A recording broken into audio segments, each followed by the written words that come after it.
as a board member, you think about protecting the association. If you're in court, here we are. Here's all the literature that we've sent out. Here's what we've been saying all along about the property. So there's no surprises. It's not like we haven't communicated in any way. So that's part of the board thinking of protecting the HOA. It's not just communicating with the membership, but you always want to look down the road, like, are we covering all of our bases? A regular highlight of the HOA Insights podcast is our Board Heroes feature, where we dedicate one episode each month to celebrate the remarkable efforts of HOA board members. To us, a board hero is one of the 2 million elected volunteers who deserve recognition for excelling in a role that often goes unnoticed. Today, we're excited to spotlight one of these exceptional board heroes and share their inspiring story. If you match our definition of a board hero or know someone who does, please reach out to us. Our contact details and those of our sponsors are provided in the show notes. Welcome back to HOA Insights, Common Sense for Common Areas. I'm Robert Nordlund, and I'm here today for episode number 139 with another one of the board heroes we're proud to celebrate. I read of today's guest in CAI's Common Ground and was very impressed and tracked her down. So today we have with us Lisa Pieropan, board president of her condominium association in Southern California. Her association was built in 1976, converted to condos shortly thereafter in 1978, and she's been an owner there or at her prior association for 39 years. Well, she joined the board actually of her last association after 29 years of ownership. So she's been a lot of time as an owner at the association. She understands what goes on as owning a home in part of a community association. We're going to shortly hear from Lisa what changed in her circumstances to make her want to join the board and what skills she picked up to be an effective board member. The association that she lives at now has a portfolio manager, but Lisa is currently the volunteer facilities manager, which at this point is effectively a full-time job. And so we're taking some of her valuable time here as we're recording this episode. She told me she feels she gets paid by the increased property values that she is enjoying from improving the association. And I appreciated hearing that because that's a lot of what I felt when I was president of my association. You invest a bunch of time, but time well spent not only raises your property values, but it raises the property values of everyone else. But first, I hope you enjoyed last week's episode number 138 with another one of our board heroes, Paul Butler. And he was telling excitedly how his association quickly responded to our episode 132 on mission and vision statements. The board thought that was a great idea. So last week's episode 138 tells how Paul's board very simply and quickly created mission, vision, and values statements and how they're preparing to introduce it at this time to their homeowners at an upcoming meeting. And I suggest listening to that episode is time well spent. Well, if you missed that episode or any of our prior episodes, you can find them on our podcast website, hoainsights.org, on your favorite podcast platform, or on our YouTube channel. But better yet, subscribe to the podcast in order to get every episode delivered right to your phone or mobile device. Now, what we've learned is almost half of our audience stumbles onto this podcast, finding it on a search engine. So I want to encourage you that subscribing not only gives you regular reminders when we have a new episode weekly, and the topic of that episode, more subscribers means more boards all across the country are including that content, the things they're learning here on this podcast to help lead their associations more effectively.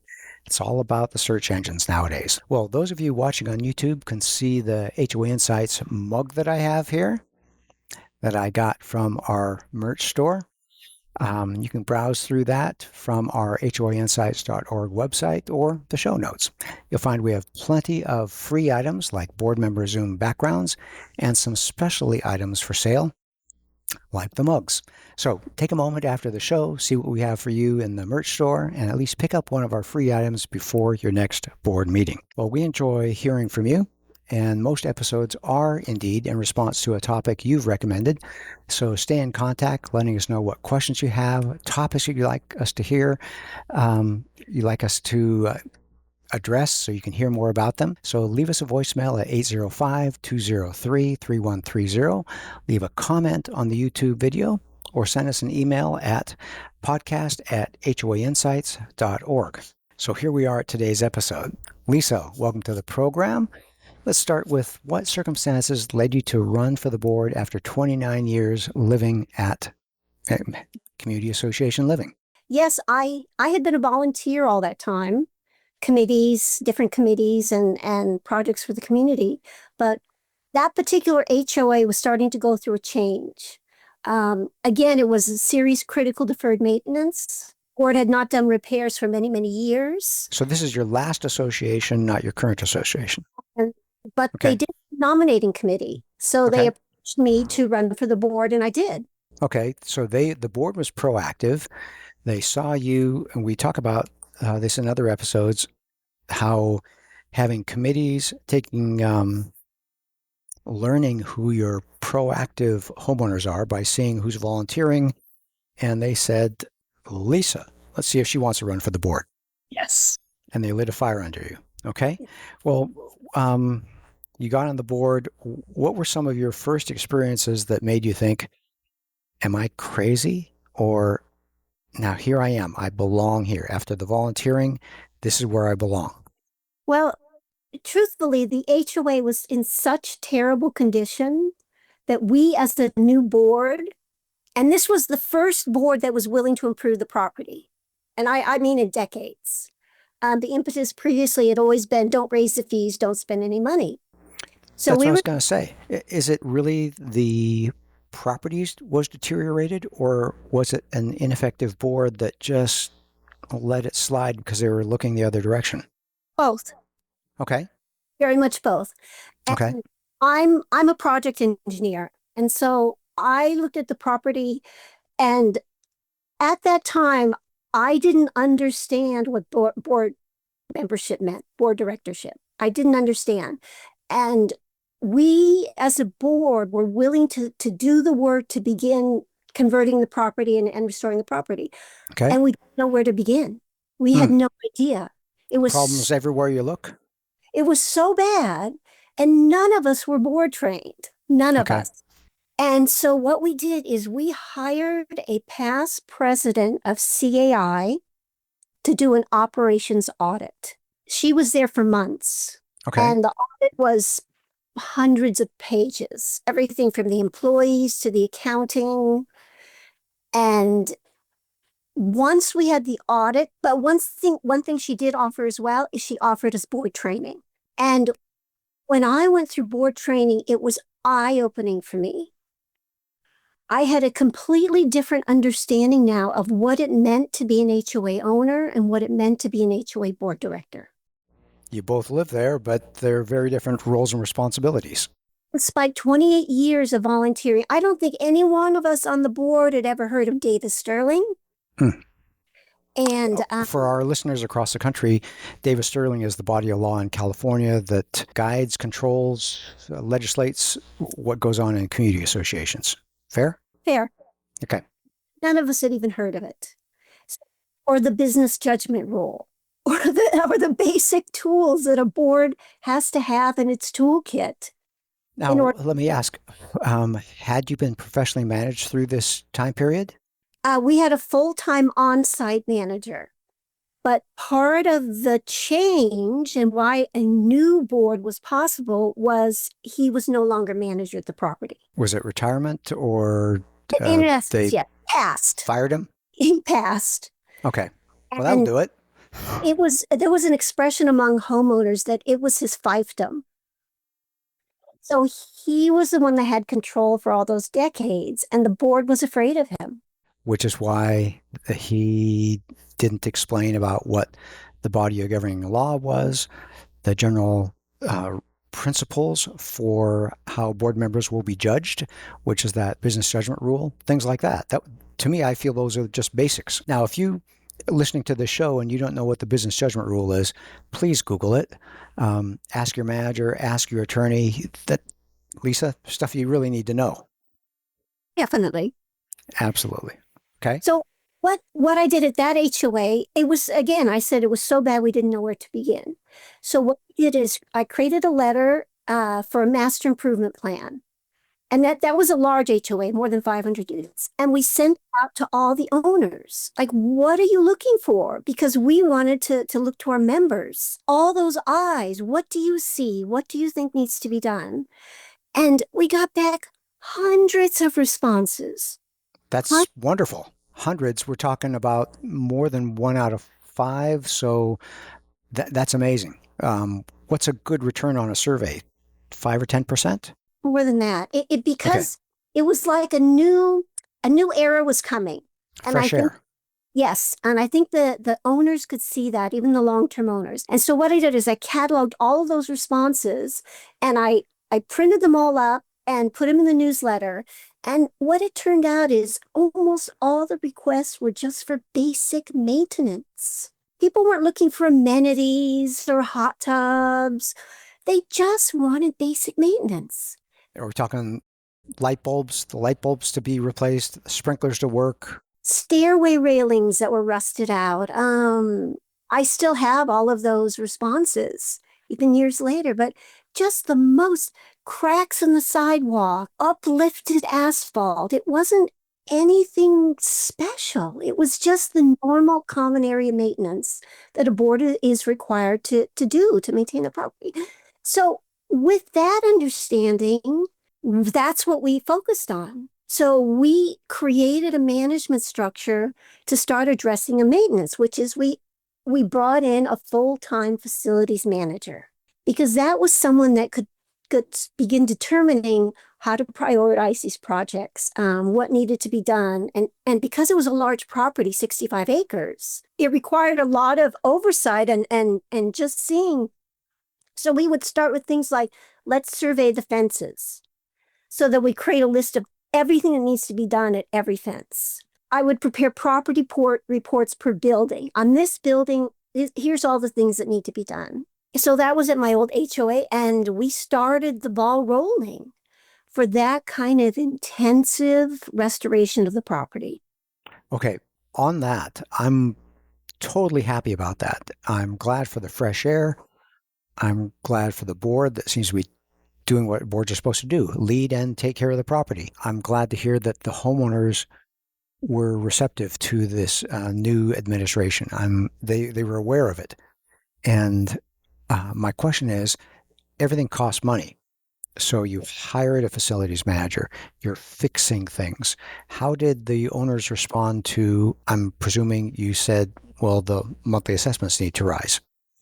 Were they saying, finally, we need to get things done? Or were they resistant? I don't know if I can recall at this point, Robert. It was a few weeks ago. Okay. We did raise assessments, and then there was the backlash, which is what we tend to term the dark hats. The dark hats came back in. So all of our good work was stopped. It was stopped. How does someone stop the actions of the board? You're the white hat people, they're the dark hat people. That's a fact of life in a community association. I think half the problem is trying to keep the dark hats off the board. But how do you, what did that do to the dynamic of, let's fix this, let's fix the crack in the sidewalk that's a trip hazard, all those kinds of things? The dark hats instigated a recall election. Ooh, okay. And I was reelected, but the white hats no longer had quorum. Okay. So the projects were stopped. And after a year of that, you just finally say, I'm trying I'm trying at 80 hours a week, and it's not going to go anywhere, because all these projects are going to be voted down. Yeah, you're pushing a boulder uphill, and it's just plain too heavy. And so all you can do at that point is just, you're bringing all the correct information forward, but if you don't have quorum, your voice isn't heard. Was that because people didn't want change, or they didn't want the increased cash flow that required? I think ultimately it generally comes down to condo owners do not understand their responsibilities in an HOA, and board members do not understand their responsibilities as board director. I think that's the same problem I've seen almost everywhere. Sometimes I think of it as a partnership where the board is responsible to manage the affairs of the association, and the homeowners are responsible to pay their fair share of the bills. And when those two things come together nicely, good things happen. They do. But when the board isn't taking responsibility, and when the homeowners are resistant to paying their fair share, then you have this impasse that can lead to deferred maintenance and cracks in the sidewalk, cracks in the asphalt, light bulbs missing, dry patches in the landscaping, all that kind of stuff. I think ultimately how I would define a dark hat is someone who has a personal agenda that is non-fiduciary, and they're willing to sacrifice the HOA for their personal agenda. And I'm thinking of the business judgment rule, where one of the three tenets of the business judgment rule is you put the interests of the association above your own. Absolutely. And fiduciary. One of those basic illustrations is, as a board member, when you raise the assessments, it's going to take money out of your pocket too. But if you know that the insurance premiums are going up, if you know that the water cost is going up, if you know that, from my point of view, you need to add more towards reserves, the assessments need to go up. It's unfortunate, you don't like it, but it's what you've got to do. The homeowners, they just say, I'd rather have my assessments back the way they were 2 years ago. Who wouldn't? I don't want to raise assessments. I don't want to pay raised assessments. Here at Villamar, we were very careful because I think you have to become familiar with the lay of the land at your HOA about what would work. When the White Hats achieved quorum again here at Villamar, the first 2 years we did not raise assessments. There was enough in the reserves to start the major projects that we were doing, and that's why we kept saying, look, we're doing all this without raising fees. But politically, that was a decision that the board made because we had already tried it. And we weren't reelected in the quorum. I was on the board for 2 years, and I was a minority voice. And all the projects I had been working on were stopped. Yeah. So when the White Hats had quorum again, we didn't raise the fees just because we had to take an honest assessment. And for the amount of projects that we had to do, I was working as fast as I could. It's not like I could have worked faster. So even if we had more money at that time, we couldn't have taken on more projects. First 2 years, that was our decision. The third year, which was last year, we raised the assessments $4 for just a token amount. Yeah.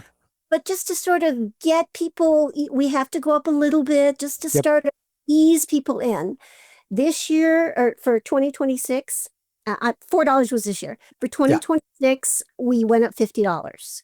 The increases have been huge, in water, insurance, and utilities. So what we did do as well is we decreased our reserve contribution in case what we planned for, anything that we over-planned for the utility increases and the insurance increases. So anything left over can go back into the reserves. Okay. So we're very careful about our preventive maintenance, and we have large preventive maintenance projects coming up for next year. So we know that we had to commit to that in operating. So the board made the decision to lower our reserve contribution to about 22%. Normally we're about 40%.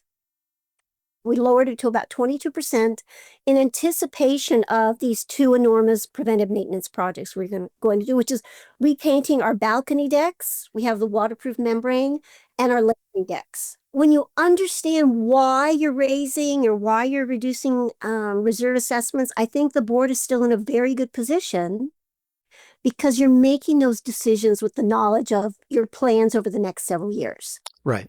I'm hearing two things. I'm hearing what you've been talking about, described it as political capital. You can only do so much. You don't want to rock the boat too much. You want to lead change. You want to lead effective change. But I remember hearing a board member talk in detail about the special assessment that he passed at his association. And he said, you can always hire an engineer, you can always hire a contractor, but you're the one who has to have political capital. You need to have the will of the owners in your hand. You can't push them too hard or it's going to break. So there's political capital and strategy. And I got to tell you, Lisa, you put shivers down my spine when you said you're lowering your reserve transfers, because that's my world. But when I heard you finish that thought out, it's all strategy. And the strategy is, okay, in the big picture, and I'm just going to make a hypothetical here, we know we've got the roof project in 10 years. Next year, it'll be 9 years. Then it'll be 8 years. But in the near term, we need to do these fix-it projects that will, and I'm a firm believer that preventive maintenance saves money. Yes, it's money spent, but in the big picture, it saves money. It keeps problems from getting bigger. It makes things last longer. Money well spent. I'm dyed-in-the-wool believer in that. So I'm okay that you are building political capital, which is priceless, and that you're thinking strategically that it's not a permanent reduction, but it's for a period of time for a specific purpose. Yes, we also did present the possibility of a special assessment to the membership, and we start this very early. I mean, it was probably months ago. I do a Friday community report that I send every single Friday. And we started months ago that we published an article or quoted an article from the local newspaper about how water is going to be going up and sewer fees are going to be going up. So we tried to prep people in advance about the impending increase. Now, is this news from Lisa, or is this the association's official weekly newsletter?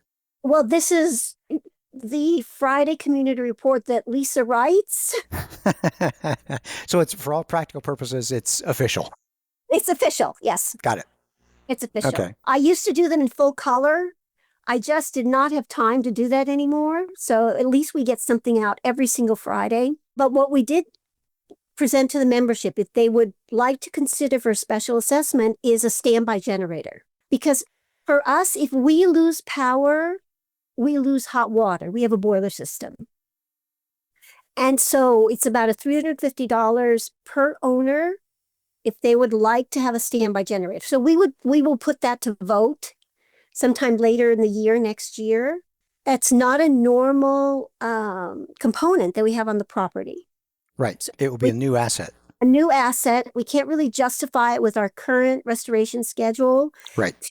To pay for it from operating, nor could we. But that is something for the owners to consider. It's a minimal cost, and then they would have that standby power. And so 350 is not really too much to ask of someone who has the wherewithal to own a home. And that could be out over, a few months if they'd like. Yeah. Yeah. And once you spend 2 or 3 days with no hot water and cold showers, or I was going to say having to go to the gym to take a shower there, then you realize. We have found our residents get very cranky without hot water. I think that's something universal. Well, Lisa, I want to hear more about the things that you've actually done. You've tempted me with a bunch of these stories, but it's a good time now to take a break to hear from one of our generous sponsors, after which we'll be back to hear more from Lisa Pieropan. Numbers matter, and we need numbers like game scores and bank balances to let us know where we stand. The same is true for your association. Is yours thriving or struggling? Let me introduce you to the FiPhO Health Score, like your own personal FICO credit score. Now in one simple number, owners and boards can learn the combined financial, physical, and operational health of their association. The good news, it's free at ourfipho.com. That's our, FIPHO.com. Learn how your association measures up. And we're back. Well, Lisa and I were enjoying further conversation here on the break, and one thing that our regular listeners will know is that, again, we talk about the 4 C's. You need to care about your association. You need to be curious about what you're seeing or not seeing. You need to be courageous to be able to make those budget moves, project moves, as Lisa was talking about, strategy, building the political capital. And you need to communicate. And I loved hearing that she had this weekly newsletter going out.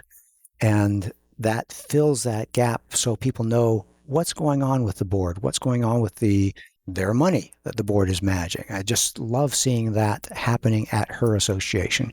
But I also want to hear Lisa talk about one of the things she's actually done, move forward on, and that's their what we'll call turf reduction. So, Lisa, when I think about grass, I think about how has it been described? Non-functional because it's just No, visual.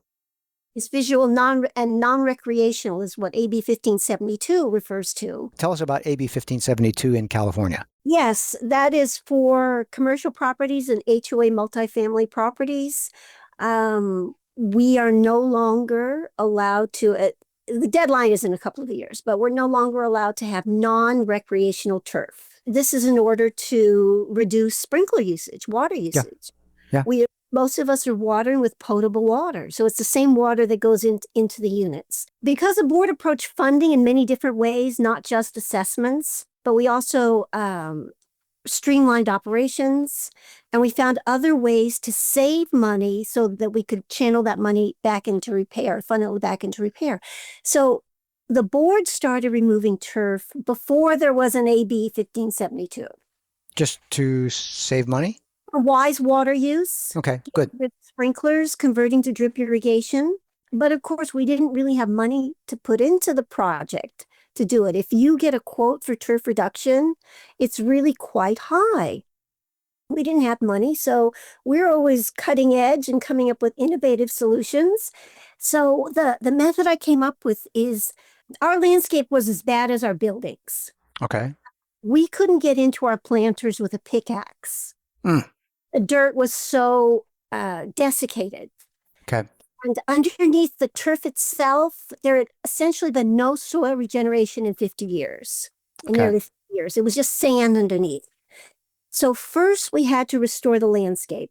So what we did is we would take a planter, we would cap the sprinklers, we would cover the turf with cardboard to smother it, and we would put mulch and biomass on top, and then add drip irrigation.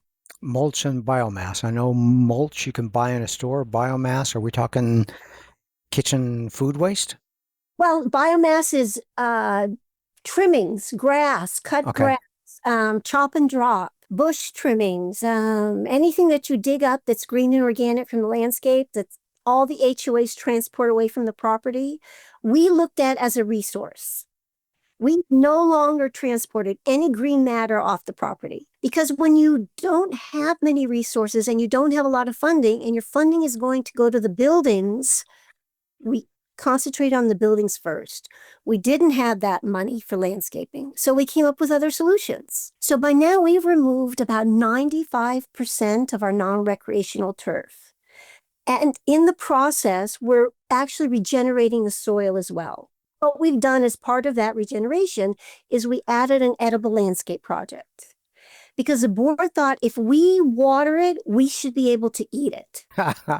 That sounds like fun. Now, are we talking community garden? Are we talking trees? Multi-year tree projects? 90 fruit trees now. Oh, wow. I mean, from bananas to guavas to oranges to lemons. Don't tell the address of your association. We're going to have listeners driving by and picking stuff. Well, we have had sometimes our neighbors see, we see them come in, our surrounding community, community residents, and we say, please, this is for our residents here. Yeah. But residents are permitted any time to help themselves. And it has become our most popular amenity, because they go and they pick tomatoes and guavas. Right now we have guavas, bananas, lots of lemongrass. We have a large Asian community. Okay. Things like persimmons and guavas and lemongrass is very, very popular. But it's free for everyone. And I love planting the fruit trees and going out in the morning and picking a guava for breakfast. We tried to get tree donations for people to celebrate, like the birth of their child. Why don't you get a tree in honor of your child's or your and first plant it outside your building? Outside your unit. We will plant it as close to your unit where the sun is workable. I ask all the realtors. I said, if you make the sale, will you donate a fruit tree to us? Because if they're going to ask me questions about reserve studies and upcoming assessments, I figure they can give back when they've made that sale. So we're not shy about asking for tree donations. And so we have 90 trees so far. So I really appreciate the edible landscape, and our other residents do as well. In terms of the turf reduction, of course, with the significant savings that we achieved in water, we were able to funnel that into purchasing fruit trees. So again, this hasn't cost us anything. The cardboard we just retrieve out of the recycling dumpster. We haven't paid anything, and yet we've converted now 95% of our turf. We're on almost primarily drip irrigation for the property. We have very little water use. And under AB 1572, trees are immune from having the water cut off.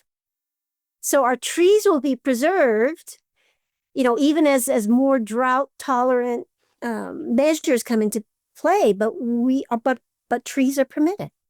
I like that. Well, what does it look like? I know what a palm tree looks like. I know what a evergreen tree looks like. When you drive into your association, is it like the Garden of Eden? It looks fruit-bearing trees with lemons and all these persimmons and guavas and all that kind of stuff. Does it feel rich and vibrant just when you drive in? It really does. Not when you drive in, but when you walk into the central area. Okay. We don't put too many trees on the outside because, again, we don't want to tempt other people to come in. So even in the central courtyard, there's probably a good 40 fruit trees, and everything else is nearby. It is really delightful, and these trees are watched, especially the persimmons, especially the things that are more expensive in the store. And so I think the only problem we really experience is people are so frenzied to pick fruit. They will often pick it before it's ripe. So sometimes we'll put up signs, not ready to pick. We have a lot of lemons producing right now, and it's like they can't just wait until it's all the way yellow. They're going to get it soon, but we probably have at least 200 lemons right now. We had probably 90 persimmons, and we have hundreds of guavas. We have 6 different varieties of guava, and many of these are new to me. I've never grown bananas before. I haven't. And I've learned a lot from our residents. For instance, our banana trees are primarily used for their leaves because they're used for steaming, to wrap food and to steam it. Interesting. Okay. Hundreds of leaves have been harvested, banana leaves. So I've learned from our residents some of these things that it would not have occurred to me. I've learned that guava tree leaves are edible. Spread them with a little tamarind paste and roll them over and eat them as a snack. So that comes from the Indian families we have here. I've really appreciated what I've learned from our residents because they brought in that richness of their culture, and that's added to the whole community. Okay.